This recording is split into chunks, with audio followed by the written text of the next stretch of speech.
So serial ಸೆಟ್ಗೆನೂ visit ಮಾಡಾಯ್ತು. ನಮ್ಮ ಜೊತೆಗೆ ಮೊದಲು ಹಿರಿಯನ್ನೇ ಸ್ಟಾರ್ಟ್ ಮಾಡಬೇಡ ಅಂತ ಹೇಳ್ಬಿಟ್ಟು ನನಗೆ ಅಜ್ಜಿ ಅಂತ ಕರೆಯಕ್ಕೆ ಮನಸ್ಸೇ ಆಗ್ತಾ ಇಲ್ಲ ನಿಜವಾಗ್ಲೂ. ನಿಮಗೆ ಹೆಂಗೆ ಅಜ್ಜಿ ಪಾತ್ರ ಕೊಟ್ಟರು ಅಮ್ಮ? ನನಗೆ ಬೇಜಾರಾಗ್ತಾ ಇದೆ. ಅಕ್ಕನ ರೋಲ್ ಕೊಟ್ಟಿದ್ರೆ ಓಕೆ, ಅಮ್ಮ ರೋಲ್ ಕೊಟ್ಟಿದ್ರು ಓಕೆ ಫೈನ್, ಬಟ್ ಅಜ್ಜಿ ರೋಲ್ ಯಾಕೆ ಕೊಟ್ಟರು ಅಂತ ಹೇಳ್ಬಿಟ್ಟು. ನನ್ನ age I am 66 years age old. Not matters, but you look so young. ಅದಕ್ಕೋಸ್ಕರ ವಿಗ್ ಹಾಕ್ಸಿದ್ದಾರೆ. ಹೇಳಿದ್ರು ನನ್ನ ಮಗನ ರೋಲ್ ಹಾಕುವವರಿಗೆ ನೀವು ಅಕ್ಕನ ಹಾಕಿ ಕಾಣಿಸ್ತೀರಾ, ಅಮ್ಮನ ಹಾಕಿ ಕಾಣಿಸೋದಿಲ್ಲ, ಆದ್ರಿಂದ ವಿಗ್ ಬೇಕೇ ಬೇಕು, ಕಂಪಲ್ಸರಿ, ಅದು ಫುಲ್ ವೈಟ್ ಅಂತ ಹೇಳಿ ಅದಕ್ಕೆ ವಿಗ್ ಮಾಡಿಸಿರೋದು. ಓಕೆ, ಏನ್ ಅನಿಸ್ತು ನಿಮಗೆ ಫಸ್ಟ್ ಸ್ಟಾರ್ಟಿಂಗು? ಈಗ ನೋಡಕ್ಕೆ ಅಷ್ಟು ಚೆನ್ನಾಗಿ ಕಾಣಿಸುವಂತ ಸಮಯದಲ್ಲಾಗಿರ್ಬೋದು, ಅಂಡ್ ನಿಮ್ಗೆ ಆಸೆ ಇರುತ್ತೆ ಇನ್ನೂ ಸ್ವಲ್ಪ ದಿನ ಅಕ್ಕ ರೋಲು ತಾಯಿ ಪಾತ್ರನೋ ಮಾಡ್ಬೇಕು ಅಂತ. ಇಷ್ಟು ಬೇಗ ಅಜ್ಜಿ ಪಾತ್ರ ಕೊಡ್ತಿದಾರಲ್ವಾ ಅಂತ ಕೋಪ ಬರ್ಲಿಲ್ವಾ? ಇಲ್ಲ, ನಂಗೆ ಅನ್ಸ್ಲಿಲ್ಲ. ಯಾಕಂದ್ರೆ ನನಗೀಗ ಬಾಡಿಯಲ್ಲಿ ಚೇಂಜಸ್, ನನಗೆ ಸುಸ್ತು ಎಲ್ಲ ಗೊತ್ತಿದೆ, ನನ್ನ ಏಜ್ ಗೊತ್ತಿದೆ ಅಲ್ವಾ. ಆದ್ರಿಂದ ಯಾಕಂದ್ರೆ ನಾನು ಇದಕ್ಕೆ ಮೊದ್ಲೂನು ಹೀರೋಯಿನ್ ಅಂದ್ರೆ ಸಣ್ಣ ಹೀರೋಯಿನ್ ಅಲ್ಲ, ನನಗೆ ಮೊಮ್ಮಕ್ಕಳೇನೆ ಕಾಲೇಜಿಗೆ ಹೋಗೋರು, ಡಾಕ್ಟ್ರು ಎಲ್ಲ ಇದ್ರು. ಅವರಮ್ಮ ಹೀರೋಯಿನ್ ಅಂದ್ರೆ ಇಂತಿ ನಿಮ್ಮ ಆಶಾ, ಸುವರ್ಣದಲ್ಲೇ ಮಾಡಿದ್ದೀನಿ. ಇಂತಿ ನಿಮ್ಮ ಆಶಾ ರೋಲು ಸಂಗೀತ ಮಾಡ್ತಾ ಇದ್ರು. ಸಂಗೀತ ಮೇಡಮ್ ಅಂದ್ರೆ ಎಲ್ರಿಗೂ ಗೊತ್ತಲ್ಲ, ಗುಬ್ಬಿ ವೀರಣ್ಣ ಅವರ ಮೊಮ್ಮಗಳು. ಆವಾಗ್ಲೇ ನಾನು ಅವ್ರ ಅಮ್ಮ ಮಾಡಿದ್ದೆ, ಅವ್ರ ಅತ್ತೆ ಮಾಡಿದ್ದೆ, ಮದರ್ ಇನ್ ಲಾ. ನನ್ನ ಮಗ ಧರ್ಮೇಶ್ ಅಂತ, ಅವರು ಅಂಬರೀಷ್ ಕಸಿನ್, ಅವರು ಮೂವಿಯಲ್ಲೆಲ್ಲ ಮಾಡ್ತಾರೆ. ಸೊ ಅವಾಗಿಂದ ನನ್ನ ಮನಸ್ಸು ಅಡ್ಜಸ್ಟ್ ಆಗಿದೆ. ನಾನು ಅಷ್ಟುವರೆಗೆ ಕಂಟಿನ್ಯೂಟಿ ರೋಲ್ ಮಾಡ್ತಿರ್ಲಿಲ್ಲ. ನನ್ನ ಮಕ್ಕಳಿಗೆ ನನ್ನ ಕೇರ್ ಬೇಕಾಗಿತ್ತು. ನಮ್ಮ ಹಸ್ಬೆಂಡ್ ಡ್ಯೂಟಿಗೆ ಹೋಗುವಾಗ ಎಲ್ಲ ನಾನು ಅವ್ರಿಗೆ ಕ್ಯಾರಿಯರು ಅದು ಇದು ಎಲ್ಲ ಮಾಡಿಕೊಡ್ಬೇಕಾಗಿತ್ತು.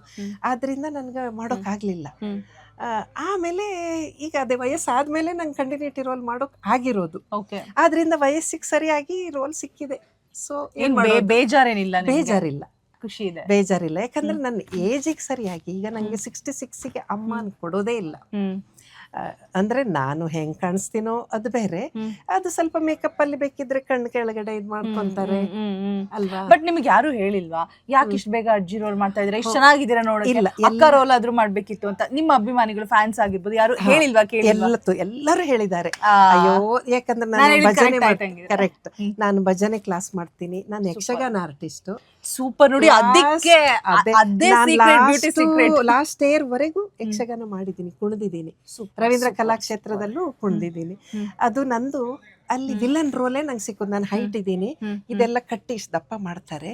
ಸೊ ನಂಗೆ ವಿಲನ್ ರೋಲ್ ಯಾವ್ದು, ರಾವಣ ಮಾಡಿದ್ದೀನಿ, ದಕ್ಷ ಯಜ್ಞದಲ್ಲಿ ದಕ್ಷ, ಸೀತಾಪರ್ಣದಲ್ಲಿ ರಾವಣ, ದಕ್ಷ ಯಜ್ಞದಲ್ಲಿ ದಕ್ಷ, ಸಮುದ್ರ ಮಥನದಲ್ಲಿ ಬಲಿ ಚಕ್ರವರ್ತಿ, ಆಮೇಲೆ ಕನಕಾಂಗಿ ಕಲ್ಯಾಣದಲ್ಲಿ ಬಲರಾಮ. ಹೀಗೆ ಎಲ್ಲ ವಿಲನ್ರು ದೇವ್ರಿಗೆ ಬೈಕೊಂಡೇ ತಿರ್ಗಾಡಿದ್ರು. ನಾನು ದೇವ್ರ ಭಕ್ತೆ ಅಂದ್ರೆ ದೇವ್ರ ಭಕ್ತೆ, ದೇವ್ರಿಗೆ ಬೈಕೊಂಡೇ ನಂದು ರೋಲ್ ಜೋರು, ಭಯಂಕರ ಜೋರು.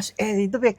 ಮತ್ತೆ ನಮ್ಗೆ ಆ ರೋಲ್ ಎಲ್ಲ ಮಾಡುವಾಗ ನಾವು ತೈ ಅಂತ ಕುಣಿಯೋಕಿಲ್ಲ, ಅದೆಲ್ಲ ಪುಂಡು ವೇಷ ಚಿಕ್ಕ ಮಕ್ಕಳಿಗೆ. ಈ ವಯಸ್ಸಲ್ಲಿ ನಮ್ಗೆ ಗ್ರೇಸು, ಆ ಗ್ರೇಸು ನಾವು ನೆಡ್ಗೆ ನಮ್ಮಿದು ಕುಣಿತ ಇರುತ್ತೆ, ಗ್ರೇಸ್ಫುಲ್ ಆಗಿರುತ್ತೆ. So I could manage. ನಾನು ಖುಷಿಯಿಂದೇ ಮಾಡಿದ್ದೀನಿ. ಮೊನ್ನೆ ಅದು ಲಾಸ್ಟ್ ಇಯರ್ ಅಲ್ಲೇ ರವೀಂದ್ರ ಕಲಾಕ್ಷೇತ್ರದಲ್ಲಿ ನಮ್ಮ ಮಹಿಳಾ ಟೀಮ್ ಒಂದೇ ಇದೆ. ಆ ಟೀಮ್ ಇದು 25 ವರ್ಷ ಕಂಪ್ಲೀಟ್ ಆಗಿದೆ. ಅದಕ್ಕೋಸ್ಕರ ಬ್ಯಾಲೆಟ್, ಯಕ್ಷಗಾನ ಬ್ಯಾಲೆಟ್ ಅಂತ ಶಿವರಾಮ್ ಕಾರಂತರು ಮಾಡ್ತಾ ಇದ್ರಲ್ಲ, ಅಂದ್ರೆ ಫಾರಿನಿಗೆಲ್ಲ ಅವ್ರು ಟೀಮ್ ತಗೊಂಡು ಹೋದಾಗ ಅಲ್ಲಿ ನಾವು ಡೈಲಾಗ್ಸ್ ಎಲ್ಲ ಅವ್ರಿಗೆ ಅರ್ಥ ಆಗೋದಿಲ್ಲ ಫಾರಿನರ್ಸ್ಗೆ.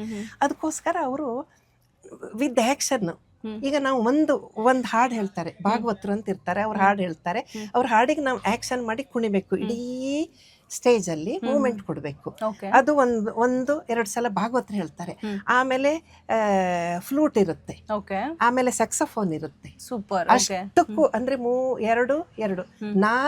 4 ಟೈಮ್ಸ್ ನಾವು ನಮ್ಮ ಎಕ್ಸ್ಪ್ರೆಷನ್ ಆಡಿಯನ್ಸಿಗೆ ಅರ್ಥ ಮಾಡೋ ಹಾಗೆ ಡ್ಯಾನ್ಸ್ ಮಾಡ್ಬೇಕು.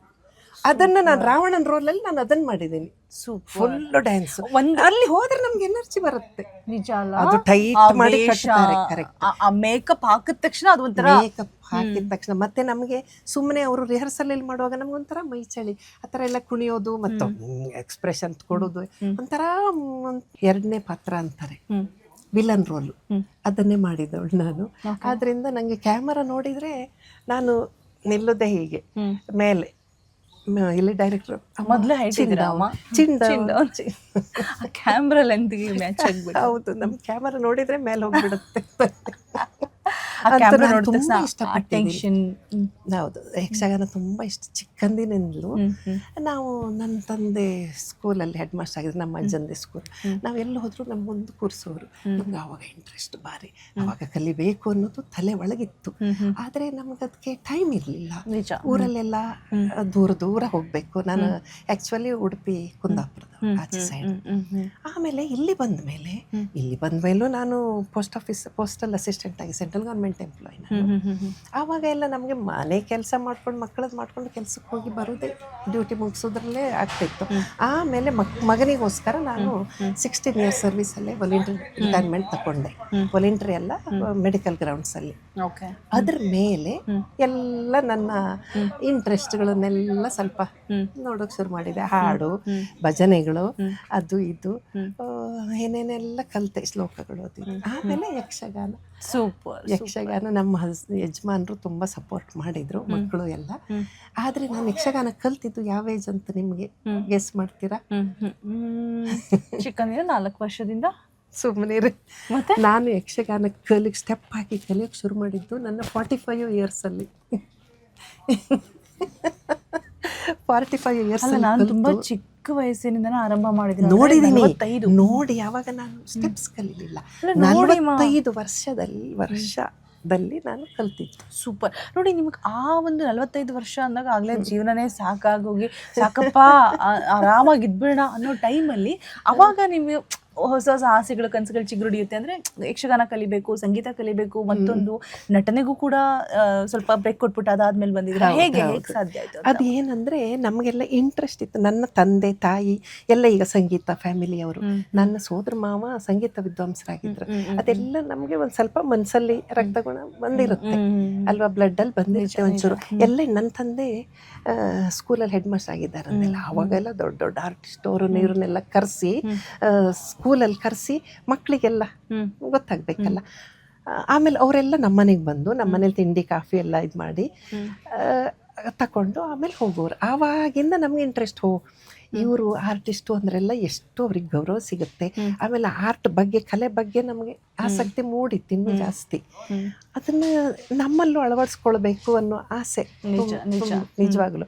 ಅದು ನಮ್ಮ ಪರಿಸರ, ನನ್ನ ತಂದೆ ತಾಯಿ, ನನ್ನ ಅಕ್ಕಂದ್ರು ಎಲ್ಲರೂ ಅಷ್ಟೇ, ಎಲ್ಲರೂ ಈ ಥರ ಎಲ್ಲ ಒಂದೊಂದರಲ್ಲಿ ಇದ್ದಾರೆ. ನನ್ನ ಅಕ್ಕನೂ ಆರ್ಟಿಸ್ಟು, ಮತ್ತೆಲ್ಲರೂ ಜಾಬಲ್ಲಿದ್ದರು, ಒಳ್ಳೆ ಜಾಬಲ್ಲಿ. ನಮ್ಮ ತಂದೆ 6 ಜನ ಹೆಣ್ಮಕ್ಳು, ನಾವು ಎಲ್ಲರನ್ನು ಒಂದು ಒಳ್ಳೆ ಇದು ಮಾಡಿ ಕೂರಿಸಿದ್ದಾರೆ.